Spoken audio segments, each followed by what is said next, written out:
मिल रहे जनधन खाते में 500 रुपए, जानिए कैसे मिलेंगे। और आगे देखेंगे दोस्तों, महामारी संकट के बीच ये दिग्गज कंपनी देगी बोनस, 15,000 फ्रेशर्स को भी देगी नौकरी। साथ ही साथ अगर आपके पास भी ट्रेन की टिकट के पैसे नहीं हैं तो अब फ्री में कर सकते हैं यात्रा, जानिए कैसे। आज की अगली बड़ी खबर में टिकट बुकिंग को लेकर रेलवे ने बदला नियम, सफर का प्लान बनाने से पहले आप भी जान लें। और देखेंगे लॉकडाउन में किसानों के लिए बहुत बड़ी खुशखबरी, किसान क्रेडिट कार्ड के साथ मिल रहा है ये। पूरी जानकारी के लिए देखते रहिए दोस्तों। आज की वीडियो में हर वो खबर है जिसे आपको जरूर जानना चाहिए, इसलिए हर खबर को विस्तार से जानने के लिए वीडियो को लास्ट तक जरूर देखिए। लेकिन उससे पहले वीडियो को बनाने में मुझे बहुत मेहनत लगती है और इस मेहनत के लिए वीडियो को आप एक छोटा सा लाइक जरूर कर दीजिए। तो फटाफट से ले चलते हैं आपको हमारी आज की सबसे पहली बड़ी खबर की तरफ। क्या आपको नहीं मिल रहे जनधन खाते में 500 रुपए? तो जानिए कैसे मिलेंगे। केंद्र सरकार जनधन खाता धारकों के खाते में हर महीने 500 रुपए की किश्त जमा कर रही है। जून महीना आने को है और इस महीने जनधन अकाउंट्स में 500 रुपए की तीसरी किश्त डाली जाएगी। लेकिन दूसरों की तरह आपके जनधन खाते में 500 रुपए की किश्त नहीं आई है तो इसका मतलब हो सकता है आपका जनधन खाता बंद हो। अगर आपके भी खाते में पैसे नहीं आए हैं तो तुरंत अपना बैंक अकाउंट चेक करें कि कहीं ये बंद तो नहीं है। यदि आपका भी जनधन खाता बंद हो गया है तो आप बहुत ही आसानी से इसे सक्रिय कर सकते हैं। इस प्रक्रिया के लिए आपको अपने नजदीकी बैंक शाखा में जाना होगा और वहां अपने आधार कार्ड के अलावा अन्य जरूरी कागजात देने के बाद ही आपका अकाउंट फिर से एक्टिवेट हो सकेगा। साथ ही एक्टिवेट होने के बाद आपको संभवतः इसमें कुछ पैसे भी डालने पड़े। इस सब के लिए आपसे कोई चार्ज नहीं वसूला जाएगा। अगली खबर में महामारी संकट के बीच ये दिग्गज कंपनी देगी बोनस, 15,000 फ्रेशर्स को भी देगी नौकरी। महामारी की वजह से कंपनियों को रेवेन्यू के मोर्चे पर तगड़ा झटका लगा है। यही कारण है कि कुछ कंपनियां अपने कर्मचारियों को काम से निकाल रही हैं या उनके वेतन में कटौती कर रही हैं।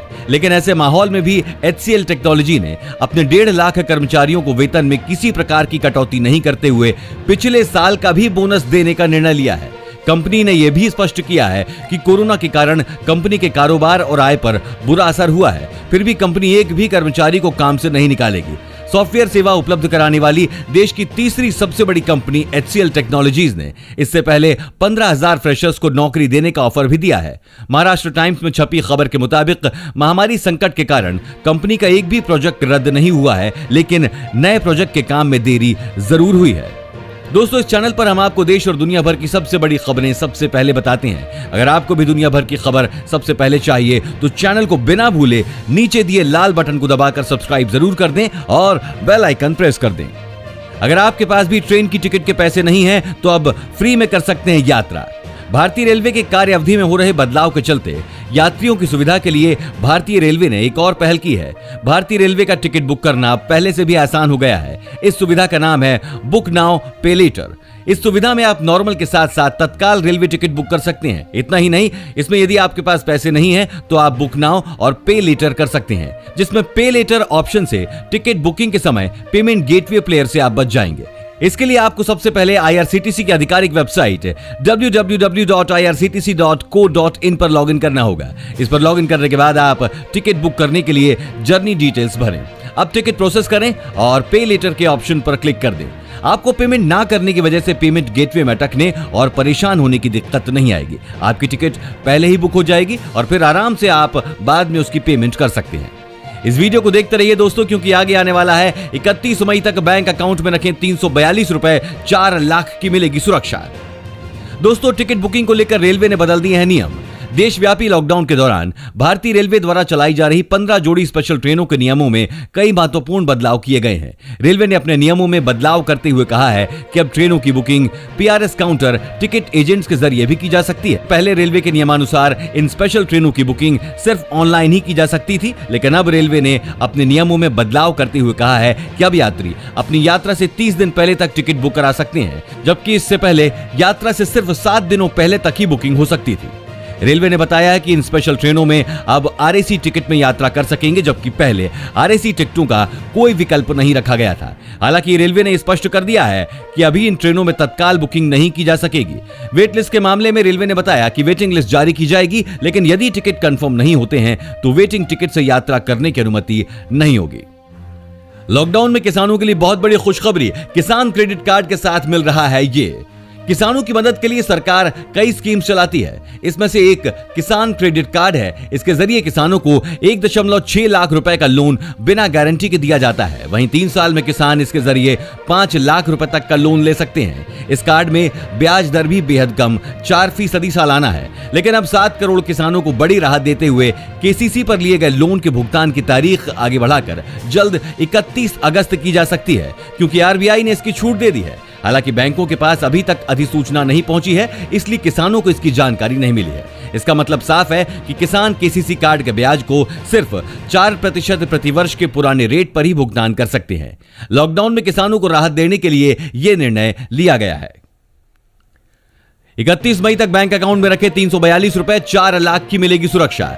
संकट काल में लोग पैसे की किल्लत से जूझ रहे हैं। कुछ लोगों की नौकरी चली गई है तो वहीं कईयों की सैलरी कट की आ रही है। इस हालात में भी लोगों के बैंक अकाउंट्स खाली हैं। हालांकि अगर बैंक अकाउंट में 342 रुपए हैं तो 31 मई के बाद आपको 4 लाख रुपए तक की सुरक्षा मिल सकती है। दरअसल मोदी सरकार ने अपने पहले कार्यकाल में सस्ते प्रीमियम वाली 2 स्कीम्स चलाई थी। ये स्कीम है प्रधानमंत्री जीवन ज्योति बीमा योजना और प्रधानमंत्री सुरक्षा बीमा योजना। इन दोनों स्कीम्स की बात करें तो आपको क्रमशः 330 रुपए और 12 रुपए का सालाना प्रीमियम देना होगा। वहीं कुल मिलाकर 4 लाख रुपए तक का बीमा कवर होगा। मतलब ये कि अगर आप इन दोनों स्कीम्स का फायदा लेना चाहते हैं तो प्रीमियम कुल मिलाकर महज 342 रुपए सालाना पड़ेगा। इसी के साथ दोस्तों आप आगे की बड़ी खबरों में देखने वाले हैं। 1 जून या इसके बाद से ट्रेन से यात्रा करने की सोच रही हैं तो जान लें रेलवे स्टेशन में प्रवेश के ये नियम। और चीनी बीमारी से प्रभावित लेनदारों की मदद के लिए आगे आया कैनरा बैंक। आसान शर्तों पर दे रहा लोन। और दोस्तों 10वीं पास के लिए पुलिस में भर्ती का है अच्छा मौका। ऐसे करें ऑनलाइन आवेदन। दोस्तों अगर आप 1 जून के बाद ट्रेन से यात्रा करने की सोच रहे हैं तो रेलवे स्टेशन में प्रवेश करने के ये नियम जरूर जान लें। दोस्तों रेलवे यात्रा के दौरान मुजफ्फरनगर स्टेशन में सिर्फ कंफर्म टिकट वाले यात्रियों को ही जंक्शन पर प्रवेश करने की अनुमति दी जाएगी। वहीं वेटिंग वाले यात्रियों के प्रवेश पर रोक लगा दी गई है। शुक्रवार को सोनपुर मंडल के अधिकारी ने सभी टीटी को प्रवेश व निकास द्वार समेत सभी प्लेटफॉर्म पर तैनात करने का आदेश दिया। यात्रियों को स्टेशन और ट्रेन में शारीरिक दूरी रखना अनिवार्य है। सफर के दौरान यात्री को स्वयं खानपान की व्यवस्था रखनी होगी। जंक्शन पर केटरिंग लिए खानपान की व्यवस्था शुरू की गई। प्लेटफॉर्म संख्या 4 पर कई स्टॉल्स चालू किए गए। चीनी बीमारी से प्रभावित लेनदारों की मदद के लिए आगे आया कैनरा बैंक। कैनरा बैंक ने महामारी से प्रभावित अपने सभी लेनदारों को ऋण सहायता उपलब्ध कराने की घोषणा की है। बैंक ने इस संबंध में बयान जारी कर कहा है कि कैनरा क्रेडिट सपोर्ट नकदी की तत्काल दिक्कतों से जूझ रहे लेनदारों को त्वरित तरीके से और बिना किसी दिक्कत के लोन उपलब्ध कराने वाली योजना है। बैंक के मुताबिक इस ऋण सहायता का इस्तेमाल लेनदार वैधानिक बकाया राशि के भुगतान, बिजली वेतन बिल के भुगतान और रेंट देने के लिए कर सकते हैं। कैनरा बैंक की ओर से जारी बयान में कहा गया है कि कंपनी ने कृषि क्षेत्र, स्वयं सहायता समूहों और रिटेल कैटेगरी के लिए 4,300 करोड़ रुपए मूल्य के करीब 6 लाख लोन को अपनी मंजूरी दी है। Bank SMS, call centre, email और फोन के जरिए पात्र लेनदारों से संपर्क कर रहा है और उन्हें इस योजना के बारे में बता रहा है। दोस्तों इसी बीच हम आपको लॉकडाउन में लोगों की मजबूरी का एहसास कराते हैं। देखिए स्टेशन पर कैसे मची सिर्फ पानी की बोतलों के लिए लूट। देश के अलग अलग राज्यों में फंसे प्रवासी मजदूर अब अपने घरों की ओर लौट रहे हैं। श्रमिकों की घर वापसी स्पेशल ट्रेनों के जरिए कराई जा रही है। इन ट्रेनों में सवार श्रमिकों द्वारा खाने पीने के सामानों को लूटने के भी मामले सामने आ रहे हैं। ताजा मामला दिल्ली हावड़ा रेल रूट के सबसे ज्यादा व्यस्त रेलवे स्टेशनों में शुमार पंडित दीनदयाल उपाध्याय जंक्शन का है। डीडीयू जंक्शन पर सूरत से मुंगेर जा रही श्रमिक स्पेशल ट्रेन के यात्रियों ने स्टेशन पर रखी पानी की बोतलों को लूट लिया। शनिवार को ट्रेन के प्लेटफॉर्म नंबर 1 पर रुकते ही सैकड़ों की तादाद में श्रमिक पानी की बोतलों पर टूट पड़े और लूटना शुरू कर दिया।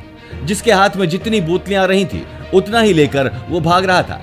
डीडीयू रेल मंडल के divisional railway manager Pankaj Saxena ने बताया कि इस मामले में जांच कमेटी बना दी गई है। रेलवे का उद्देश्य उन श्रमिकों पर कार्रवाई करने का नहीं है, लेकिन यह तय करना है कि किसी भी तरह भविष्य में ऐसी घटनाएं दोहराई न जाएं। 10वीं पास के लिए पुलिस में भर्ती का अच्छा मौका है। दोस्तों केरल पब्लिक सर्विस कमीशन ने पुलिस कांस्टेबल के 125 पदों के लिए आवेदन आमंत्रित किए हैं। इन पदों के लिए योग्य और इच्छुक कैंडिडेट्स 24 जून तक अप्लाई कर सकते हैं। इन पदों के लिए आवेदन करने वाले कैंडिडेट्स की न्यूनतम आयु 18 वर्ष और अधिकतम 31 वर्ष निर्धारित की गई है। आवेदन करने वाले कैंडिडेट्स के लिए 10वीं पास करना जरूरी है या फिर इसके समकक्ष योग्यता जरूरी है। इन पदों के लिए ऑनलाइन आवेदन करने वाले कैंडिडेट्स को इस साइट thulasi.psc.kerala.gov.in पर विजिट करना होगा। आवेदन की अंतिम तिथि 24 जून 2020 है। दोस्तों, इसी बीच एक बहुत बड़ी खबर निकल कर आई है। महामारी संकट के बीच योगी सरकार ने फिर ले लिया है बड़ा फैसला। महामारी की वजह से बहुत सारी कंपनियां अब अपना कारोबार समेटकर भारत आ रही हैं। ये देशी विदेशी कंपनियां अपने कारोबार को उत्तर प्रदेश में स्थापित करें, इसके लिए मुख्यमंत्री योगी आदित्यनाथ की आर्थिक टास्क फोर्स पूरा जोर लगा दे रही है। कई लुभावने प्रस्ताव बनाए जा रहे हैं जिससे विदेशी कंपनियां यूपी में अपना कारोबार शुरू करें। लेकिन इसी बीच उत्तर प्रदेश सरकार ने एक बार फिर से बड़ा फैसला लिया है और 6 महीने के लिए राज्य में किसी भी तरह की हड़ताल पर रोक लगा दी है। अब कोई कर्मचारी हड़ताल पर नहीं जाएगा।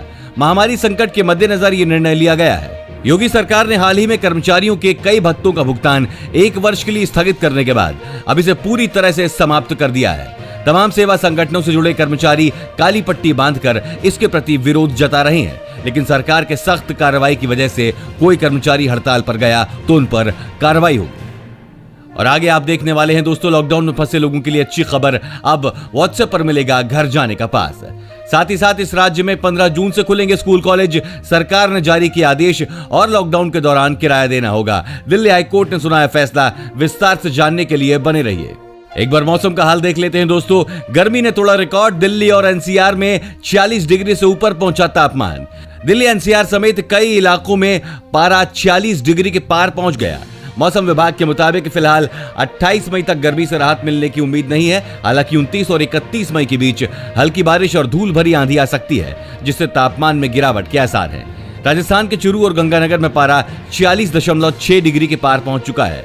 मौसम विभाग के मुताबिक पश्चिमी विक्षोभ के कारण फिलहाल गर्मी से राहत के आसार नहीं है।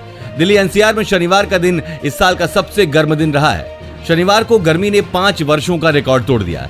आयानगर इलाके का अधिकतम तापमान 46.2 डिग्री सेल्सियस पहुंच गया, जबकि सबसे गर्म सुबह नजफगढ़ का इलाका रहा। यहां का न्यूनतम तापमान 27.9 डिग्री सेल्सियस दर्ज किया गया। अब व्हाट्सएप पर मिलेगा घर जाने का पास। लॉकडाउन के बीच दूसरे जिलों और राज्यों में फंसे श्रमिकों के लिए अच्छी खबर है। सरकार ऐसे सभी लोगों को उनके घर भेजने की व्यवस्था करा रही है। इन लोगों को सिर्फ अपनी डिटेल प्रशासनिक अधिकारियों को भेजनी होगी। इसके लिए सहारनपुर प्रशासन ने व्हाट्सएप नंबर भी जारी कर दिए हैं। जिलाधिकारी अखिलेश सिंह ने इसकी पुष्टि करते हुए बताया है कि रोजगार की तलाश में देश के अलग अलग हिस्सों और राज्यों से आए मजदूरों को उनके घर भेजने की योजना है।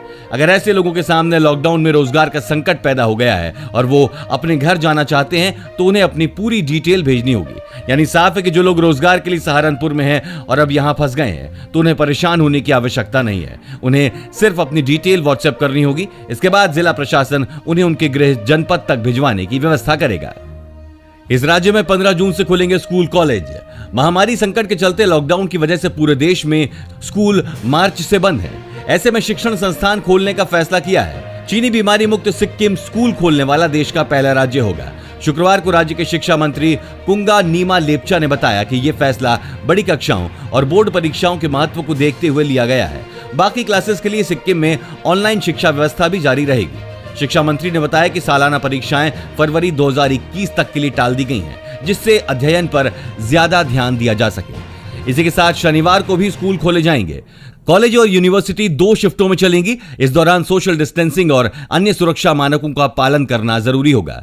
उन्होंने कहा कि शिक्षा का बहुत महत्व है और इसके साथ किसी भी कीमत पर छेड़छाड़ नहीं करनी चाहिए। राज्य का शिक्षा विभाग सभी छात्रों तक पहुंचने का प्रयास कर रहा है। लॉकडाउन के दौरान किराया देना होगा। दिल्ली उच्च न्यायालय ने शुक्रवार को अपने महत्वपूर्ण फैसले में कहा है कि महामारी के मद्देनजर देश भर में जारी लॉकडाउन में किराएदारों का किराया माफ या भुगतान करने से छूट नहीं दी जा सकती है। हालांकि न्यायालय ने कहा है कि लॉकडाउन के मद्देनजर किराएदार को राहत के तौर पर इसे कुछ दिन के लिए टाला या किश्तों में भुगतान की इजाजत दी जा सकती है। जस्टिस प्रतिभा एम सिंह ने कहा कि किराएदार लॉकडाउन संकट जैसी जबरदस्ती की स्थिति को लागू नहीं कर सकते, क्योंकि वो दुकान खाली नहीं करना चाहते थे और परिसर पर अब भी कब्जा बनाए हुए हैं। उच्च न्यायालय ने खान मार्केट के कुछ दुकानदारों की याचिका पर यह फैसला दिया है। दोस्तों, एक ब्रेकिंग न्यूज आई है। बॉलीवुड अभिनेता किरण कुमार भी हुए चीनी बीमारी का शिकार और अभी क्वारंटाइन में है।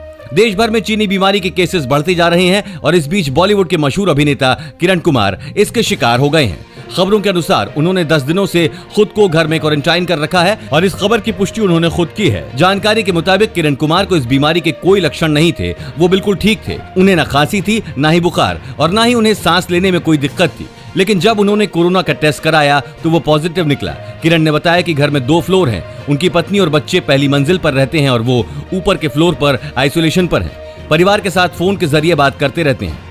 दोस्तों, जैसा कि आप जानते हैं, लॉकडाउन 4 बहुत जल्द ही खत्म होने वाला है। ऐसे में आपको क्या लगता है, लॉकडाउन 5 की शुरुआत भी होनी चाहिए? हमें नीचे कमेंट करके जरूर बताएं। और अगर साथ ही आपको ऐसे ही न्यूज हर रोज अपने मोबाइल फोन पर चाहिए तो बिना भूले हमारे चैनल को नीचे दिए गए लाल बटन को दबाकर सब्सक्राइब कर दें।